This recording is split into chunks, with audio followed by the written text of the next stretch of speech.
Welcome to the deep dive. Get ready to maybe rethink everything you thought you knew about the universe. Yeah, definitely. We're not just talking stars and planets today. The material we've been looking at, it paints this picture of a cosmos that's, well, it's breathtakingly alive. Intelligently organized, too. And the scale. It's just immense. Exactly. The purpose behind it all that's, frankly, mind-blowing is a universe of universes. Huh?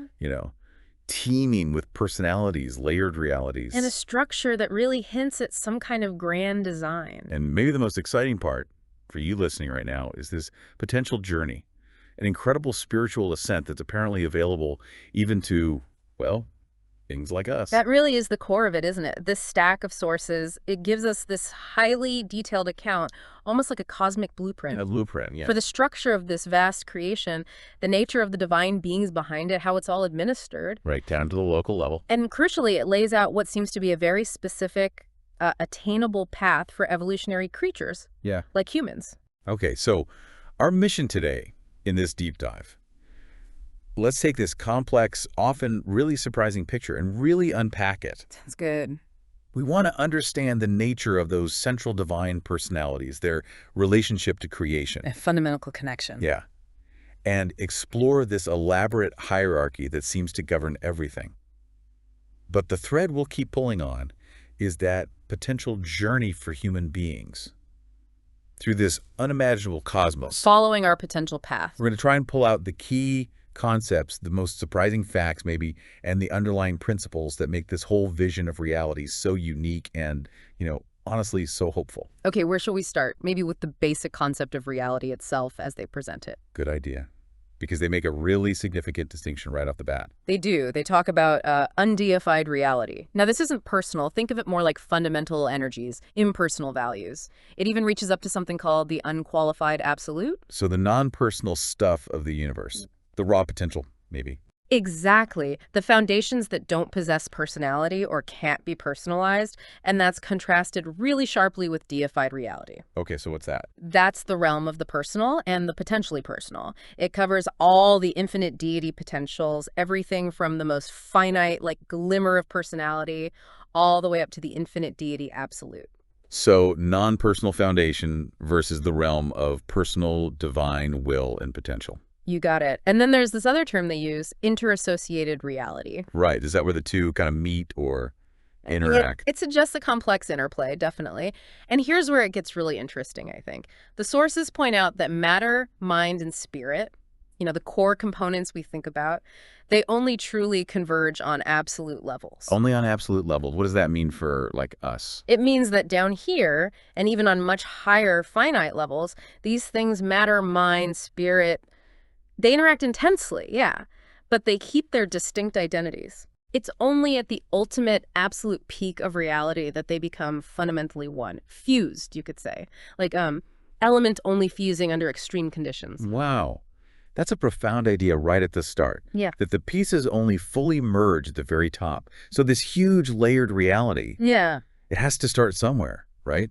An origin point. It does. And the sources point very clearly to a single central location, paradise. Paradise, not just a concept, but a place. Very much described as a place, but unlike any other, it's presented as the absolute center, the origin, the function, and the destiny for all forms of reality. All forms. Deity, personality, energy. Everything. Deity, divinity, personality, energy, all of it. Everything that exists, everything that has meaning, everything striving towards something, it all relates back to paradise as this ultimate focal point. And its physical description, or lack thereof, is pretty unique too. Oh, absolutely. It challenges our whole concept of space. Paradise is the motionless, stationary nucleus of the entire universe of universes. Motionless. In a cosmos, it's constantly moving. Exactly. Everything else, the entire vast structure, revolves around it. But paradise itself is perfectly still. It's the actual source of the physical universes, past, present, and future. Like a cosmic engine that doesn't move itself. That's a good way to think of it.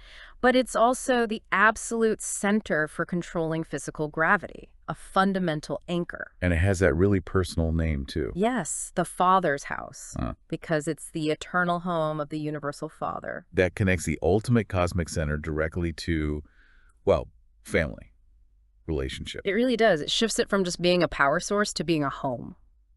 which is a powerful image, like you said. The sources even detail different areas on paradise. Right, like zones or surfaces. Yeah, an upper, lower, and peripheral surface. Yeah. There's the most holy sphere, which is purely spiritual, set apart for the highest worship, spiritual attainment, things they call trinitization. Material beings couldn't exist there. Too intense. It seems that way. Then there's the holy area, also called the paradise mansions. These are the residential zones, organized into 7 concentric areas. And interestingly, for our potential journey, Yes. the second zone is specifically for ascending creatures arriving from the 7 super universes, like potentially us eventually. Wow. A designated place for travelers who make it. And there's that really mind-bending detail about space. Oh, yeah. Space does not exist on the surfaces of paradise. How does that even work? It's hard to picture. Space apparently doesn't impinge on it directly. Only certain quiescent mid-space zones touch it. It just underscores how unique it is. Non-spatial, non-moving, the absolute source from which space itself originates. Okay, so this motionless, non-spatial core, Yeah. what's immediately around it? That's the next layer. The perfect central universe, Havona. Havona. And it's perfect. That's the description. It's the eternal universe encircling paradise. And it consists of 1 billion perfect spheres. 1 billion. Perfect worlds. Mm. What does perfect really mean here? How is it different from, say, our universe? Well, it means it's existential. It wasn't made in the same evolutionary way ours was. Things like decay and death, as we know them, aren't really part of the life cycle there. So no struggle in the same way. Lower life forms undergo something called transmutation instead of death. And crucially, the native beings of Havona are direct offspring of the Paradise Trinity.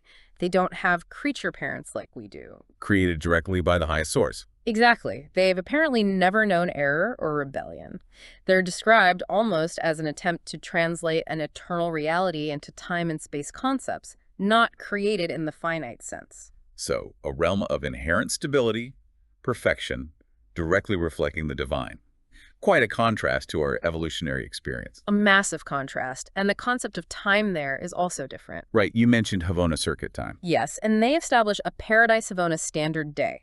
It's based on how long it takes the innermost Havona worlds to orbit Paradise, even though they move incredibly fast. How long is their day compared to ours? Get this.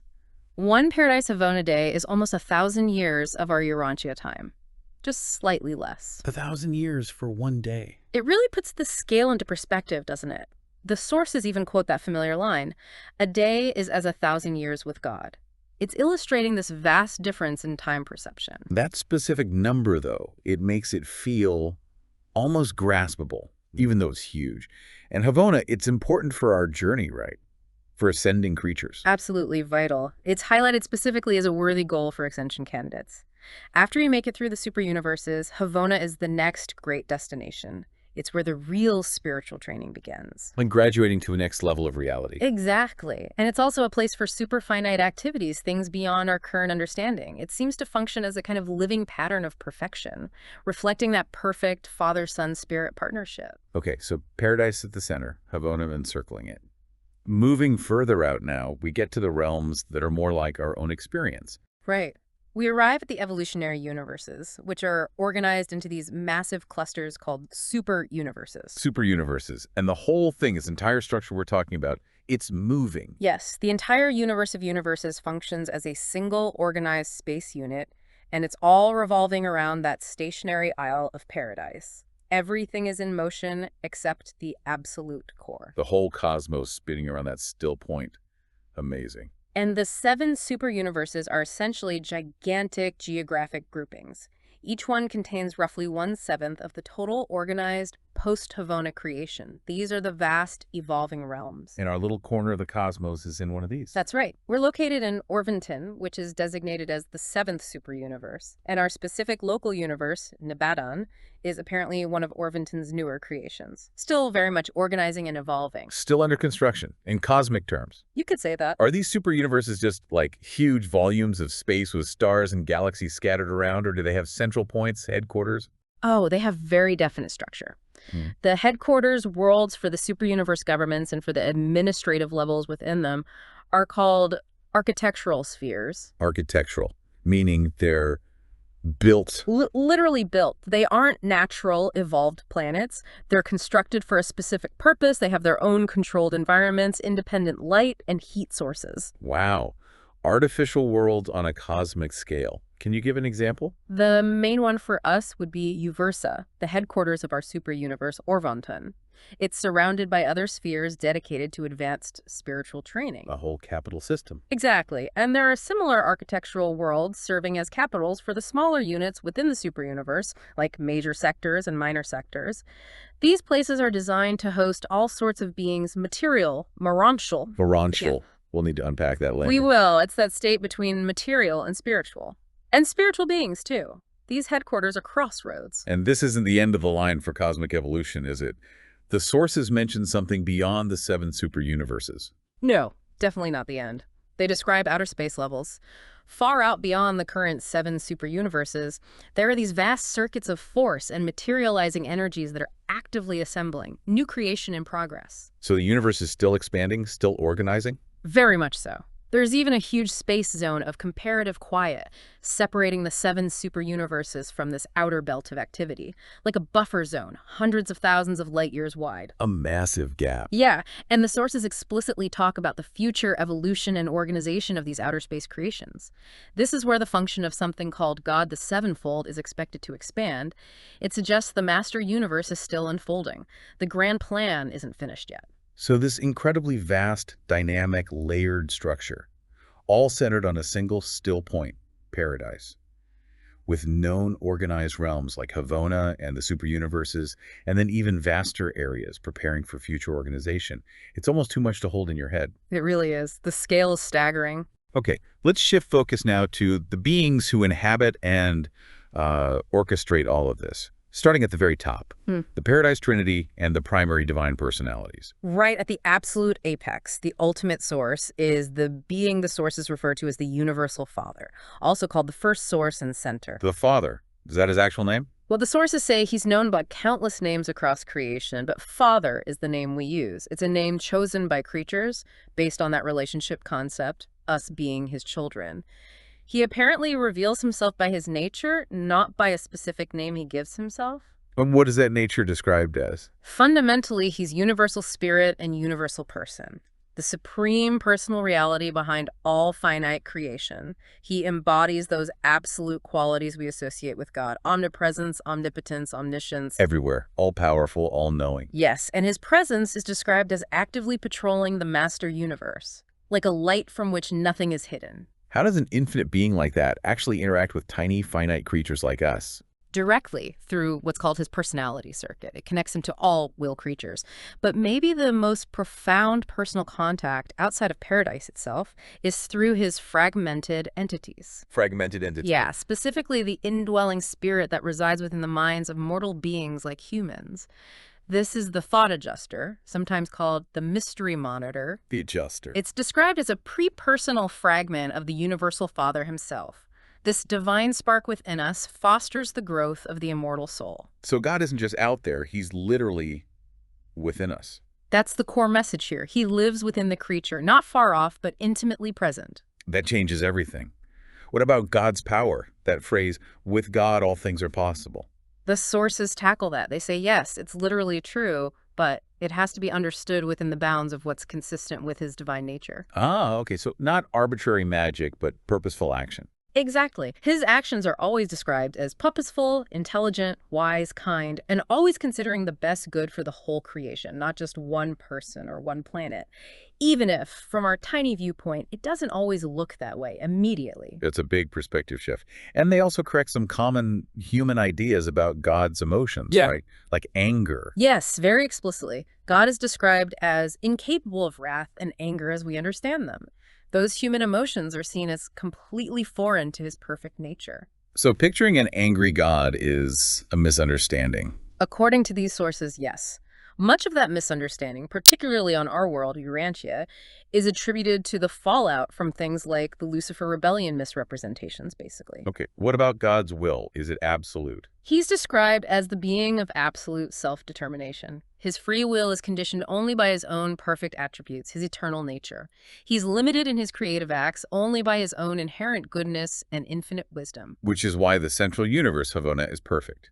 Because he personally chose only perfection. That seems to be the implication, yes, for the central creation. His plans, then, must be unbelievably complex. They're described as inherently impossible for finite beings like us to grasp fully. We can only catch glimpses, mostly where those plans relate to our own ascension journey, the path of creature progression through the universe levels. Our understanding is limited to what affects our climb. Makes sense. And there's something unique about the Father concerning personality itself. Absolutely critical point. Personality bestowal is described as the exclusive function of the universal Father. Only he can grant personality. Yes, no personality exists apart from God the Father. He's the ultimate source of our selfhood, our identity, and through that adjuster we talked about, he's the absolute nucleus of human personality. Which leads right back to that core instruction. Be you perfect, even as I am perfect. Exactly. That universal mandate is presented as the first duty and the highest ambition for all striving creatures. It's the goal. But is it actually achievable? Infinite perfection seems impossible. The sources are very clear on this. Attaining the Father's infinite perfection, in the absolute sense, no, that's beyond us. But attaining the specific supernal and divine goal set for mortal man is entirely possible. Okay, our version of perfection is possible. Yes. It's not just an ideal. It's described as the certain destiny of eternal spiritual progress. It's called the sublime search for the God of universes, the supreme adventure for beings like us. And how do we achieve it? Is it bestowed or earned? It's progressive, achieved through individual effort, actual living experience, and how our personality reacts to its environment. Grace is involved, definitely, but our attainments are described as real possessions, earned through striving and choosing. What an incredible potential. Not just existing, but actively becoming perfect on our own terms. Okay, moving to the second person of deity, the Eternal Son. The Eternal Son, described as being derived from the Father, but crucially, coordinately eternal with him. Derived, but eternal. How does that work? The sources admit it's a mystery that's impossible for time creatures like us to fully grasp at our current level. Coexistent from eternity. What's his primary role or function in the cosmos? He's infinite, approachable through his paradise sons and the infinite spirit. A key function is his control over the spirit gravity circuit. Spirit gravity. Like physical gravity, but for spirit. That's the idea. He's the center and controller of this pure and universal spirit gravity. It holds all spirit realities and spiritualized values together across the universe. It's his universal spiritual sovereignty, and it's described as dependable, even measurable. So paradise anchors physical gravity, the sun anchors spirit gravity. A neat symmetry. It is. He literally holds all spirit realities together. He's also designated as the personal trustee and divine custodian of the Father's universal plan of creature ascension. He oversees our journey. He shares that responsibility with the infinite spirit, yes, fostering this immense undertaking. And he has his own communication network. Yes, a direct and exclusive communication channel between himself, the Eternal Mother Son, and all the Paradise Sons scattered throughout creation. It's a spiritual kinship circuit, separate from spirit gravity. Can we really understand the Eternal Son now? The sources suggest, not fully. His concept apparently can't shine brightly in material or even morontial minds. Full comprehension really only begins with spiritization and spirit ascension. So we need to grow spiritually to grasp him better. Exactly. For us in a local universe like Nebadon, our main understanding comes through our creator's son, Michael, who made himself understandable through his life here on Urantia. That makes sense. We relate to what we can experience. Yeah. Okay, third member, the infinite spirit, the third source and center. Often called the God of Action, he's the joint representative and partnership executive of the Father-Son. He takes their united will and makes it happen across the cosmos. The doer of the Trinity. How did the spirit come into being? He's described as eternalizing concurrently with the birth of the Havona worlds. So as that perfect central universe came into existence, so did the infinite spirit. At the same time. Simultaneously. The united concepts and wills of the Father and the Son resulted in his conjoint creation.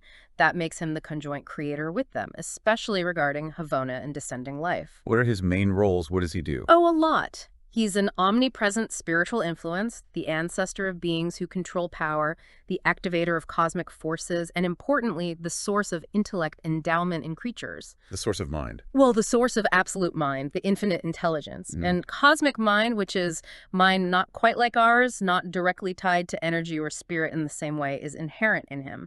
Cosmic mind acts as that bridge between physical and spiritual reality. Interesting.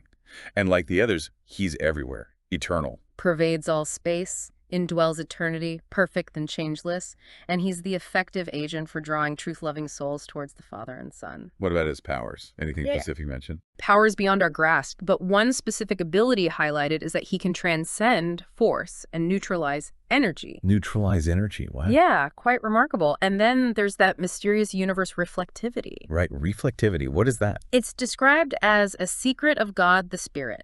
It's some kind of fundamental function that allows for near instantaneous communication and oversight across vast distances.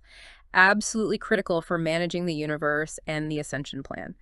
The exact mechanism is a mystery, but it's indispensable. Okay, Father, Son, Spirit. Now, the Paradise Trinity itself, the union of these three. The Trinity, defined as the eternal deity union of the universal Father, eternal Son, and infinite Spirit. And here's a key distinction.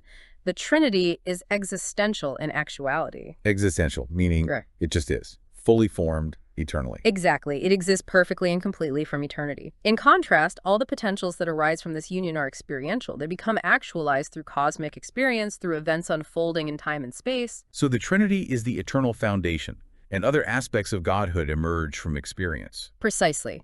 Levels of deity like God the Supreme, God the Ultimate, and God the Absolute, these aren't fully formed from the start in the same way. They are actualized through the experiential unfolding of the cosmos, which itself stems from the Trinity. The Trinity is the only deity reality that truly embraces infinity. What about the idea the Lord God is one? Does the Trinity contradict that? Not according to these sources. They strongly emphasize the indivisibility of personality within the Trinity.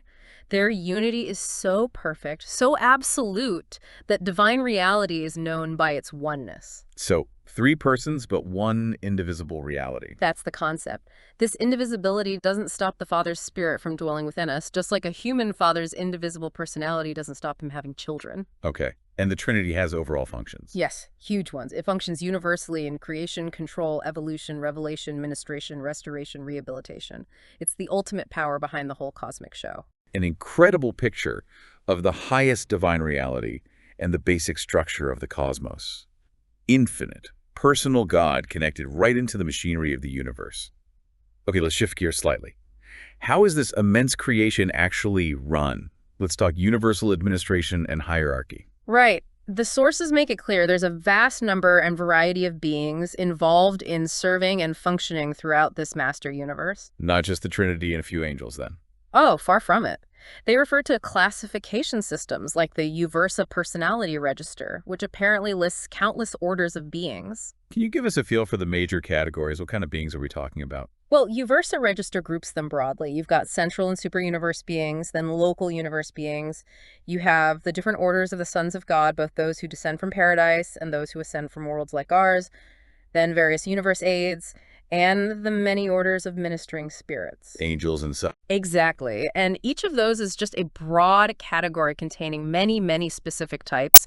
It sounds like a truly intricate living system of administration, all run by personalities. Okay, let's drill down a bit. The super universe government, we're in Orvington. Who's in charge there? Each of the 7 super universes is presided over by 3 Ancients of Days. 3 beings running a whole super universe. That's a seventh of the organized creation. Immense responsibility, yes. These Ancients of Days are personalities originating directly from the Paradise Trinity, incredibly ancient, incredibly wise, serving as joint chief executive. Then they have a staff. A very high-level executive staff, yes. 7 groups in total. The ancients themselves, plus perfecters of wisdom, divine counselors, universal censors, mighty messengers, those high in authority, and the mysteriously named, those without name and number. Wow. Those names definitely convey importance. The scale of beings involved must be huge. Staggering. For instance, attached to each super-universe government are apparently 1 billion perfecters of wisdom and 3 billion divine counselors. Billion, with a B. With a B. And these top 3 groups, Ancients, perfectors, counselors are all described as coordinate trinity personalities originating directly from the Paradise Trinity. Mind-boggling numbers at the highest levels. Yeah. How did these ancients of days figure out what the Universal Father wants? How do they know his will? There's a fascinating process described. They deduce the Father's will by perfectly equating messages they receive from two sources: the Spirit voice, representing the infinite Spirit, and Creator Son voice flashes from the local universe Creator Son. Compare messages. Yes, and here's the kicker. For this deduction to be accurate, all three Ancients of Days must act together. If only two tried, they couldn't arrive at the correct answer. It requires that perfect triune agreement at their level. Unity is essential for discerning the highest will. That's significant. And the superuniverse headquarters, Uversa, it has those special beings too, the reflective spirits. Yes, them and their associates, the reflective image aids. These beings perform incredible reflectivity operations, essentially mirroring or relaying information and presence between the central universe, Paradise, and the local universes way down the chain. It's key to keeping everything connected. Reflectivity itself is one of those secrets of God the Spirit we mentioned. Okay, moving down from the superuniverse to our own backyard, relatively speaking. Nebadon, our local universe. What's the government structure here? At the very top of Nebadon is the Creator Son, Michael. The Michael who was on Earth. The very same. He is the universe father and sovereign ruler of Nebadon. Coordinate with him in authority and creative power is the local universe Mother Spirit, also called the Divine Minister. A universe father and mother. Exactly, a dual complementary leadership. Together, they are the Father, Son, and Spirit Mother to all the native creatures born in Nebadon. And their first joint act was creating someone specific. Yes. Their first creative act together resulted in the bright and morning star.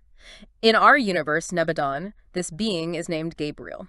Gabriel, like the archangel. He's described as the chief executive of the local universe, Michael's right-hand being, his personal associate. Is there a direct representative from the Paradise Trinity here in Nebadon? Like an ambassador? There is. That role belongs to Emmanuel of Salvington, who is also called the Union of Days. He's the Paradise Trinity ambassador to Nebadon, and specifically the personal representative of the Universal Father to our Creator Son, Michael, hence the name Emmanuel, God with us. A direct line to the top. What about Havona, that perfect central universe? Who runs things there? The billion perfect spheres of Havona are presided over by beings called Eternals of Days. Also, Trinity origin personalities, perfect administrators, supreme teachers, they're apparently visible to the beings in their domains. Okay, descending further, constellations, systems. Below the local universe level, you have constellation fathers. These are beings from an order called Veronidex. They preside over the constellations, which are major subdivisions of a local universe. What do? They act as ambassadors, consuls. Sometimes they step in as temporary rulers, most high regents, on planets that might be isolated or having difficulties. And then down to the local system, like ours. That's the domain of the system sovereigns. These are usually primary Lananandex. They have significant authority, described as nearly sovereign in local system affairs. They act almost like parents towards the beings under them, like planetary princes. They're the executive authority for the whole system. And finally, individual planets, like Earth, Urantia. Typically, an inhabited planet would be under the jurisdiction of a planetary prince who is a secondary Lananandek. Typically. Well, the sources specifically mention the situation on Urantia where the original divine plan went seriously wrong because of defection. The rebellion. Lucifer Caligastia. Exactly.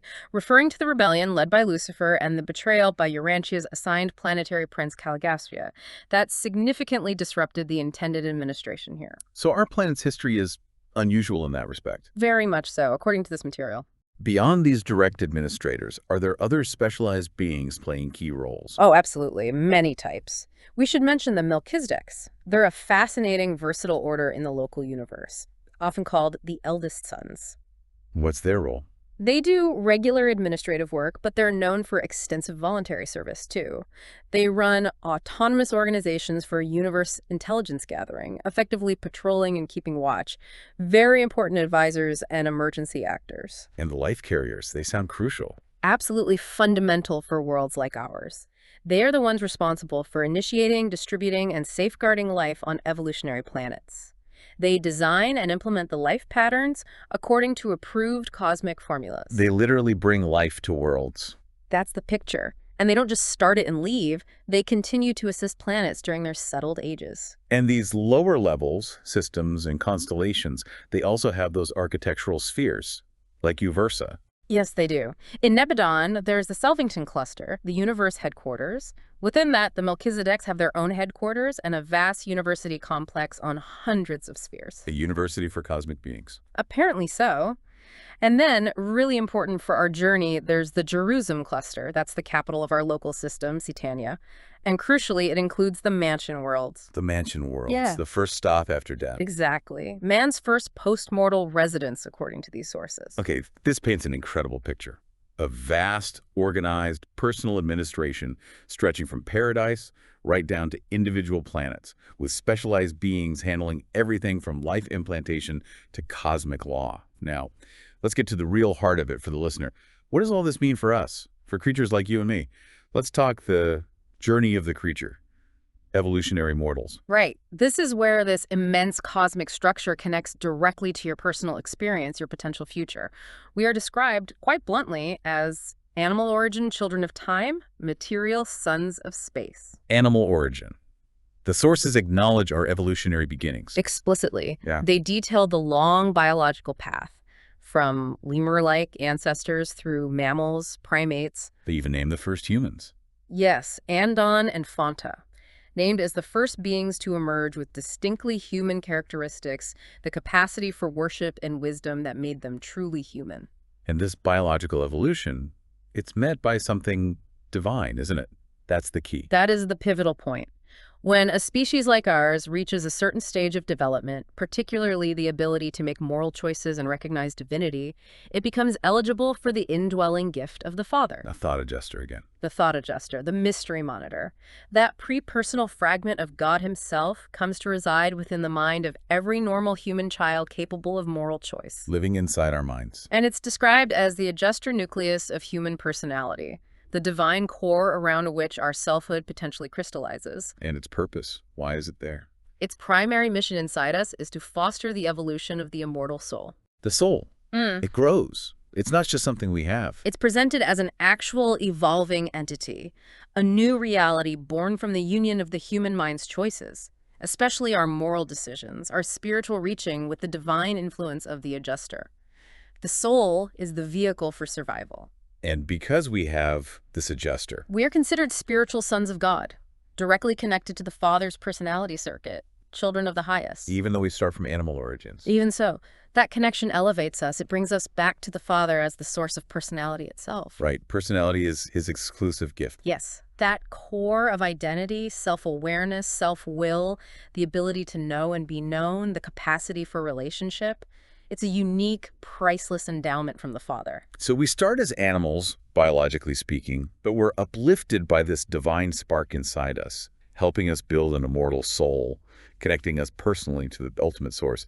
That really sets the stage for that potential for perfection you mentioned earlier. It does. It makes sense of the Father's mandate. Be perfect, even as I am perfect. It's directed at beings who have the potential to become perfect. And again, that perfection, Yeah. it's achievable for us, our kind of perfection. Yes. The sources reiterate infinite perfection, like the Father's, is impossible for finite beings.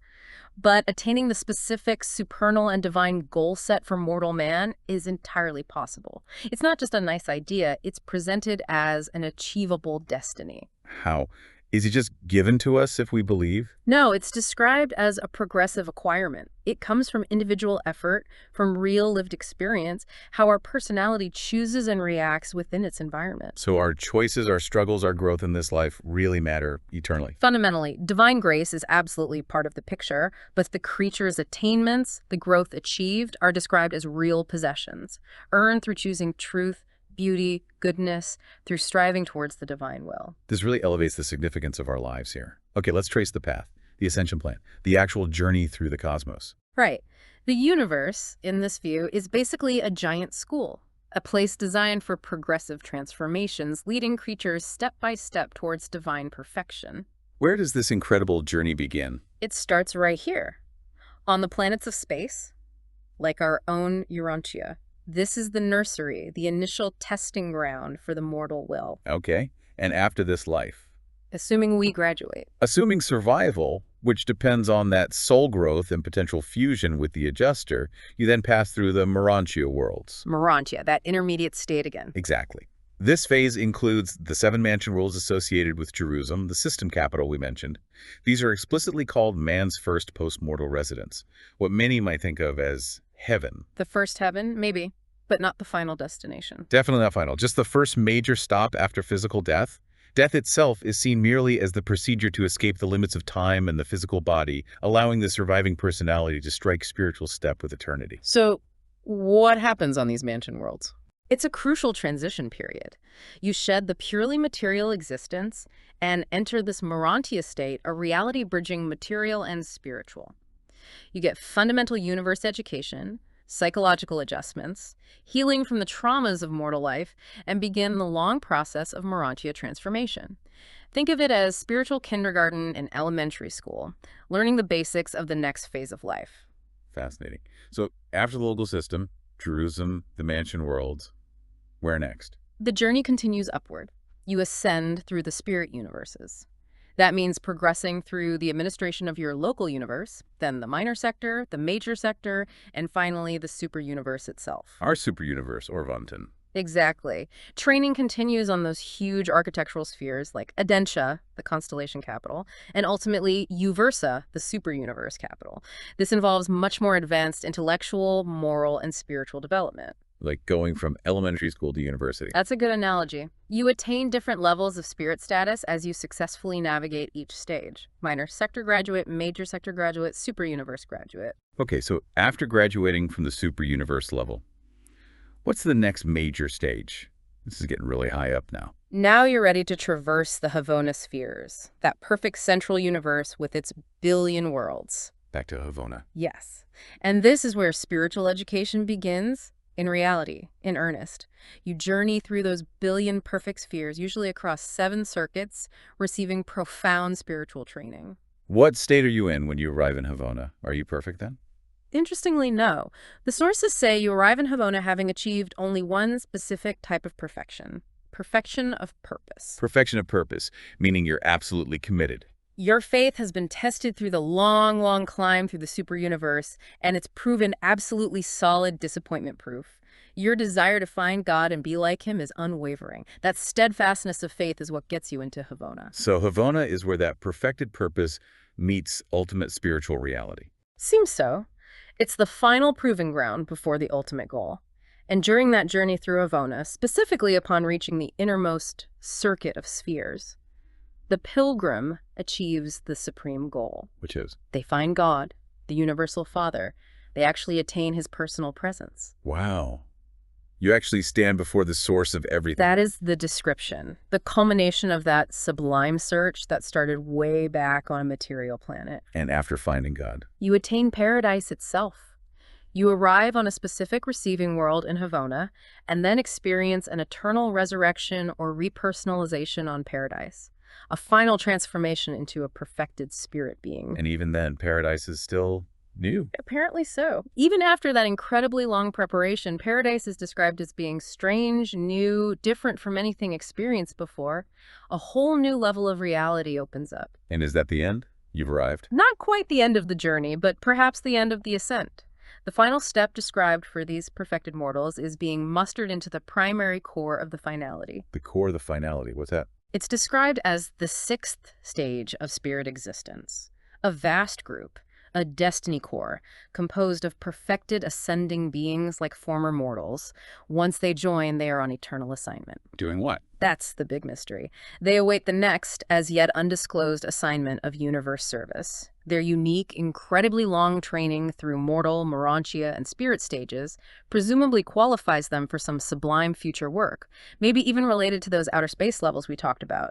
Their ultimate destiny is not revealed. What an absolutely astonishing, detailed path. From animal origin to finding God to joining a mysterious cosmic core on paradise. Incredible. The sources must emphasize certain qualities needed for this journey. Absolutely. Faith is presented as fundamental, not just belief, but living trust. It's necessary for realizing God's personality in your life, and it's essential for surviving and progressing through the whole ascension process. That steadfastness gets you to Havona. And worship. Sincere worship is described as the act that mobilizes all your personality powers. aligns them under the dominance of your growing soul, all guided by that indwelling adjuster. Its reality depends on how much your soul has actually developed. So worship isn't just ritual, it's an active spiritual alignment. Exactly. And on Paradise, worship apparently becomes a growing passion, the dominant activity needing direction. Its quality depends entirely on how well the creature perceives God. Paradise itself is almost like one vast sanctuary. What about concepts like truth, beauty, and goodness? Central themes. The sources note how different human cultures often focused on one aspect: goodness, Hebrews; beauty, Greeks; morals, Zoroastrians; metaphysics, Hindus; ethics, Confucianists. But they should be integrated. Yes, Jesus in his life revealed a God of love who embraces and unifies all three. Truth is seen as beautiful because it's complete, symmetrical. Pursuing truth is pursuing the divinely real. And divine truth isn't just intellectual, it has a spiritual flavor you recognize.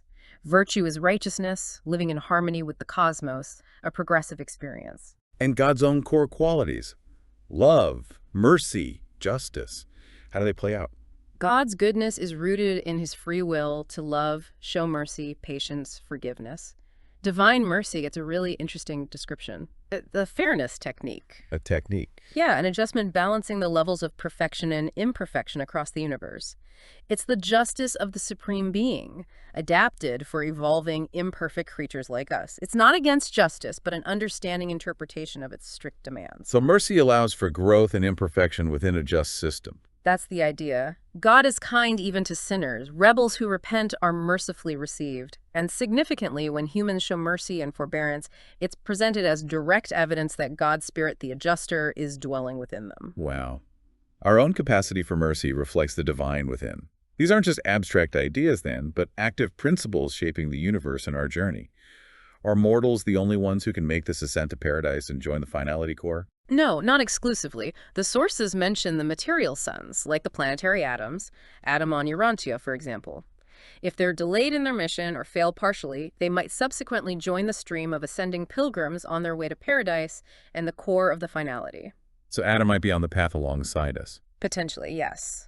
Also, midway creatures, those unique beings often invisible to us on evolutionary worlds, also have a destiny leading to one of the paradise finality core.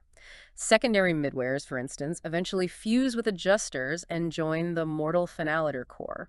So paradise destiny seems open to various types who qualify through experience and fusion. Okay, let's briefly touch on some of the other universal beings and ministries that populate this vast creation. We've talked administrators, but there are others. A major category is the descending sons of God. These are high beings originating from paradise or the central universe who come down into the evolutionary creations to help and minister. Like the creator sons, Michael of Nebadon. Exactly. They are the universe fathers, the sovereigns. They exert a powerful spiritual drawing power. Christ Michael's life and death here on Urantia are called a universe mystery, a profound bestowal that actually changed the nature of the spirit of truth in our local universe, making it more personally his presence. Wow. His actions here had universe-wide effects. What other descending sons? There are magisterial sons, also called Avanals. They often undertake planetary missions, sometimes judicial or adjudicational in nature. Like judges or investigators? Sort of, but also bestowal missions. Then you have the Trinity Teacher sons, the Danals. They originate directly from the Paradise Trinity itself. What do? They range throughout the central and super universes, but are specifically assigned to local universes and even individual planets. Their core mission is the conscious enlightenment of creatures. They are the supreme teachers, dedicated to revealing truth. Huge numbers of them are apparently held in reserve on Paradise for future assignments. An army of teachers waiting deployment. And we mentioned the Melchizedek's already part of the local universe administration. Yes, a very versatile order. Okay, what about the beings most people think of when they hear celestial beings? The ministering spirits, the angels. Right. The highest order described are the supernaphim. They minister on Paradise and in the central universe, Havona. They're the highest angelic hosts. Where would we encounter them? You'd encounter them from Paradise all the way down to the worlds of time and space, but their primary domains are central. Some have unique functions, like inducing the final sleep before the Paradise resurrection, and there's a fascinating group among them called the custodians of knowledge. Custodians of knowledge. Described as higher living epistles or living books of truth. divine records embodied in personality, they apparently cannot harbor untruth. Living libraries of truth. Incredible. Okay, below supernaphim. You have the Seconophim. They are the ministering spirits of the superuniverses, children of those reflective spirits we talked about. What kind of jobs do Seconophim have? All sorts, vital for running a superuniverse. Some act as the voice of the Ancients of Days, or the voice of the seven master spirits, effectively channeling these high beings' presence. There are transport personalities who specifically carry pilgrims from the superuniverse headquarters up to Havona. The ferryman to the central universe. You could say that. There's a large reserve corps, too. And then the intriguing discerner of spirits. Well, they do.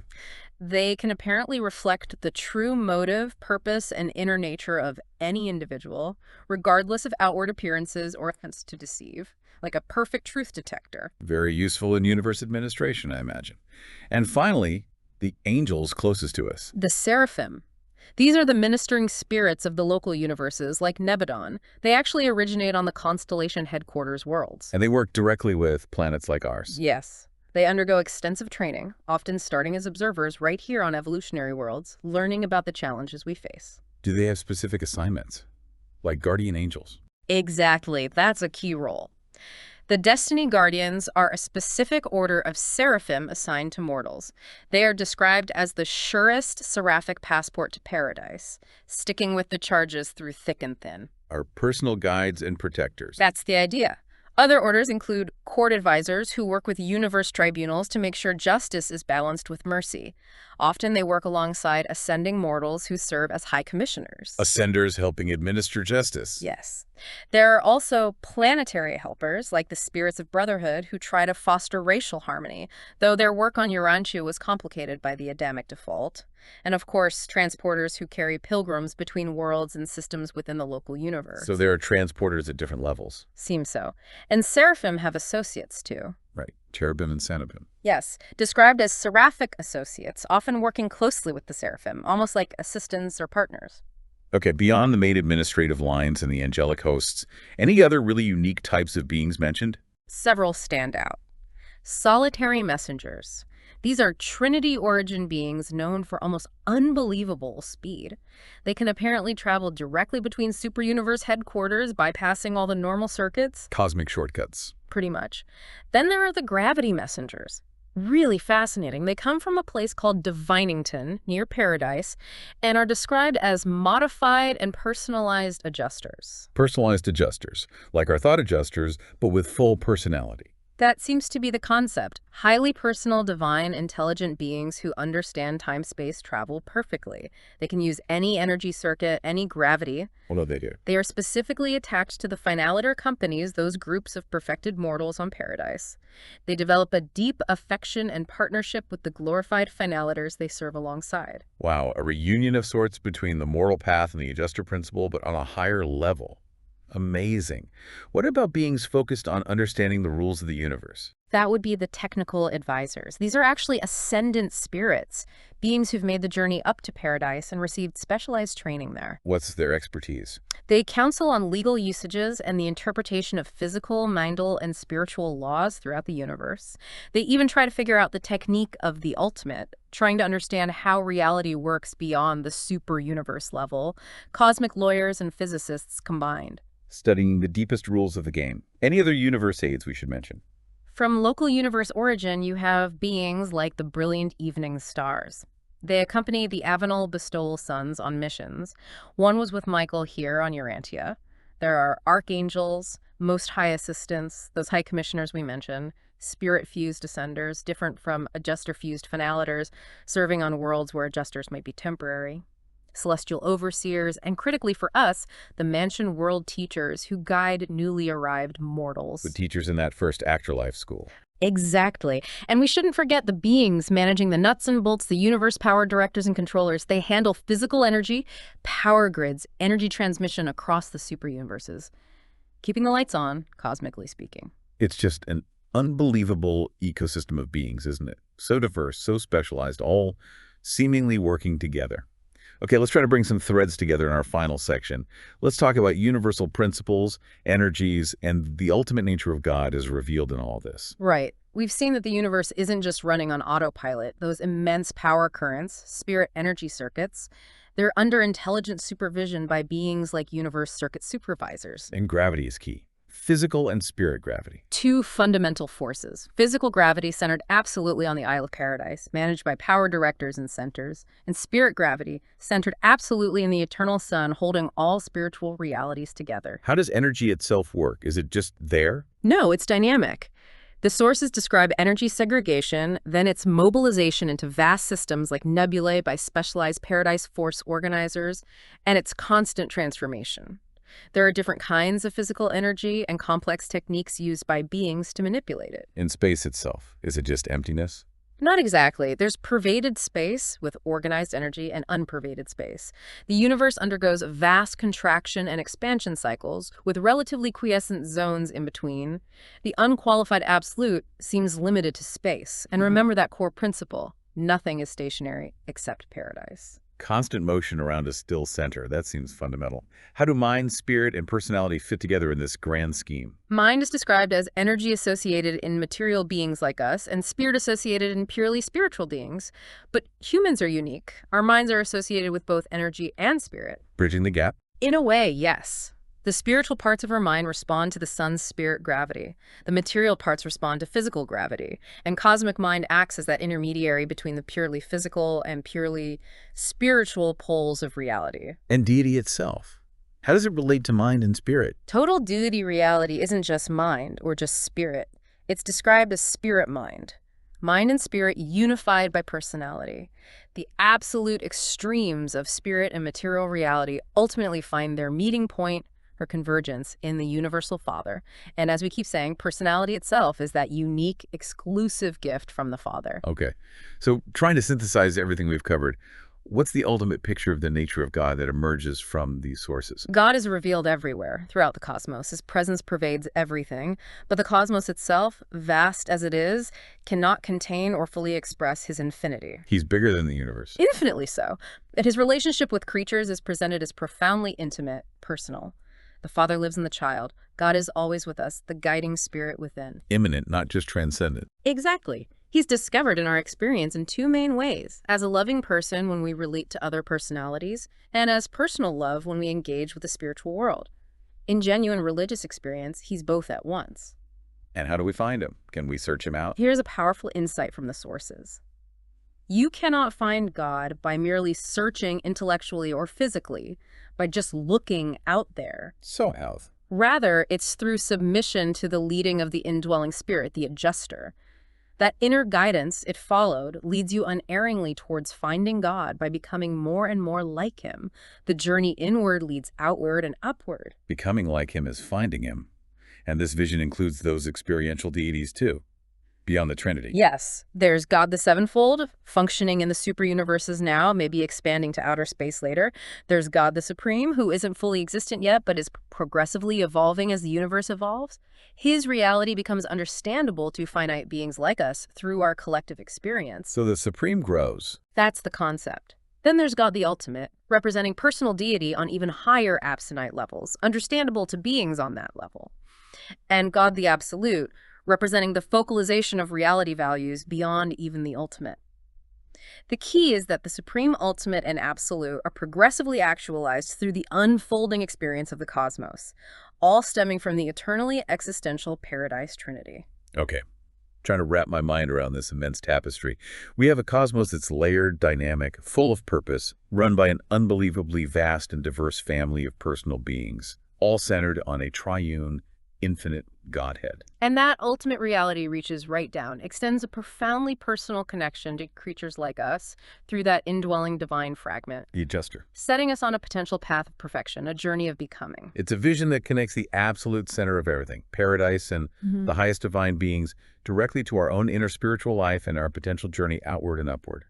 It makes individual striving seem cosmically significant. It really does. It suggests your choices, your growth, guided by that inner presence, actually matter within this grand, purposeful plan. Absolutely. So this deep dive, wow, We've gone from the unmoving heart of paradise, the origin and destiny of everything, out through perfect Tavona, into these immense, evolving superuniverses, even glimpsed future creations maybe forming in outer space. We looked at the Paradise Trinity, the ultimate source, and navigated that incredible hierarchy of beings running the show from ancients of days down to planetary princes and our own guardian angels. And the core thread, that potential destiny for mortals like us, starting from animal origins, aiming for spirit perfection, traveling through mansion worlds, universities, Havona's purification, to ultimately find God enjoying that mysterious finality core in paradise. It bridges the infinite and the finite, doesn't it? It places our individual human journey right in the middle of this organized, personal, purposeful universe that's still unfolding. It really paints a picture where every conscious being seems to have a vital place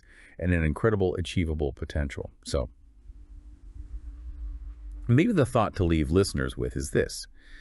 Considering this immense, organized, purposeful universe with its divine hierarchy and that personal connection through the adjuster, what does this suggest to you, listening right now, about the true significance and potential of your own consciousness, your own spiritual striving, the direction of your personal journey? Or maybe flip it slightly. If this universe truly is non-static, constantly evolving as these sources suggest, and our personal journey somehow contributes to that grand unfolding, what unknown universe service might we and all those perfected finaliters actually be preparing for in the vast ages yet to come? That's definitely a thought that lingers.